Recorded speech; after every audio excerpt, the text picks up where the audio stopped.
जी बस आप लोगों में से किसी ने मेरे से सवाल किया था कि अगर स्टमक वॉल की लाइनिंग थिकनेस जो है वो बढ़ जाए तो इसकी क्या वजह होती है। तो इसको थोड़ा सा ब्रीफ जो है मैं आप लोगों को समझाती हूँ। देखिए अक्सर जो है कभी ज़ाहिर है जिन लोगों में इनडाइजेशन यानी बदहज़मी की कैफियत हो तो बाज़ औक़ात जो है डॉक्टर सजेस्ट करते हैं कि आप जो है वो अल्ट्रासाउंड करवा लें। और बाज़ औक़ात जो है वो सीटी स्कैन भी करवाया जाता है।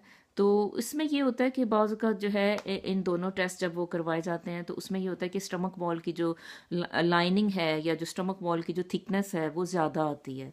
तो फिर इसके लिए जो है लोग परेशान हो जाते हैं कि आखिर इसके पीछे क्या वजह है।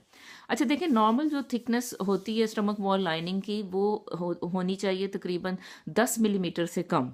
तो अगर आप की जैसे 11 मिलीमीटर आ रही है या 12 मिलीमीटर आ रही है तो फिर ये ज़ाहिर है कि इसका मतलब है कि जो वॉल है स्टमक की वो थिक हो चुकी है। तो अब इसको थोड़ा सा बताती हूँ कि इसके पीछे क्या वजह होती है और इसके लिए जो है आगे इसके जो फर्दर होता है फिर उसमें आपने क्या करना होता है। इसमें देखें अगर स्टमक वॉल लाइनिंग थिक आ रही है तो चलें परेशानी की बात नहीं है, वक्ती तौर पर ज़ाहिर है इंसान जो है वो काफ़ी परेशान हो जाता है। लेकिन वो ये है कि इसकी बहुत सी वजूहात होती हैं। एक तो ये वजह हो सकती है कि आपके जो है आप पहले ही जैसे जो है किसी स्टमक अल्सर के पेशेंट हैं या आप में गैस्ट्राइटिस है, ठीक है। तो जैसे लोगों को खट्टी डकारें आती हैं और इस तरह के मामलात दरपेश होते हैं, डिस्पेप्सिया वगैरह होता है, तो फिर जो है वो ऑलरेडी जो है वो किसी मेडिकेशन पे होते हैं।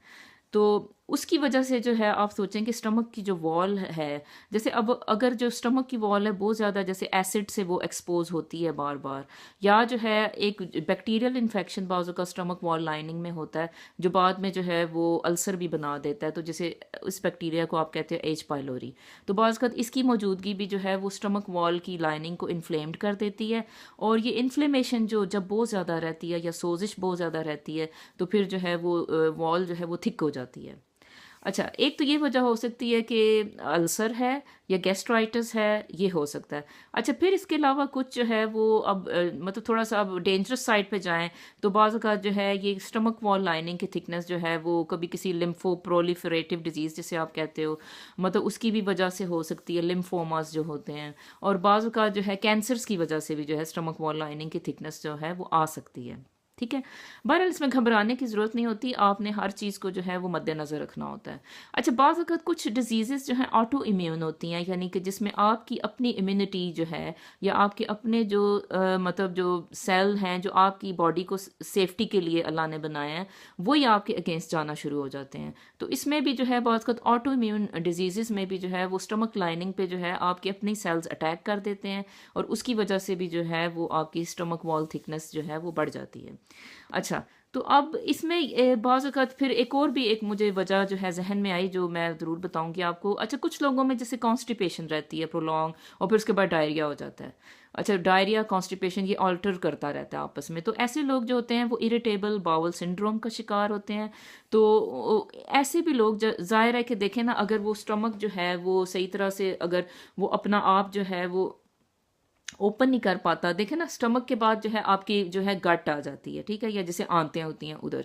तो अगर आंतें पहले ही जो है वो क्लॉग्ड हैं, यानी उनमें ज़ाहिर है पहले ही फीसिस है और सारा कुछ जमा हुआ हुआ है, तो वो काइंड ऑफ वो फिर वो स्लो चलती हैं, ठीक है।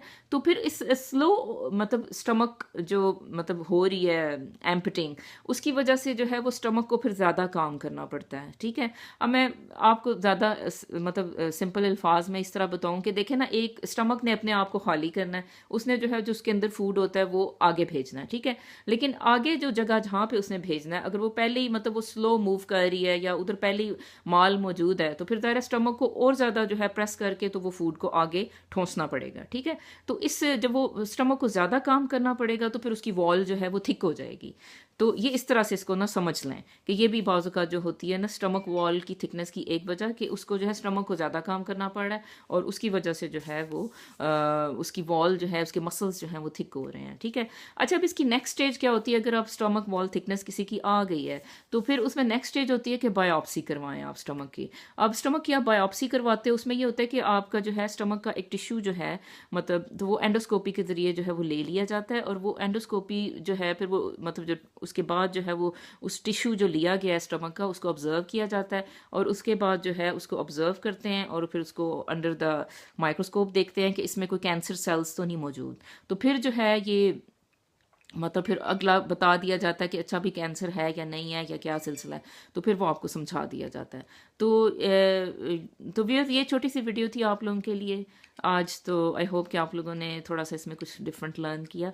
And thanks for watching.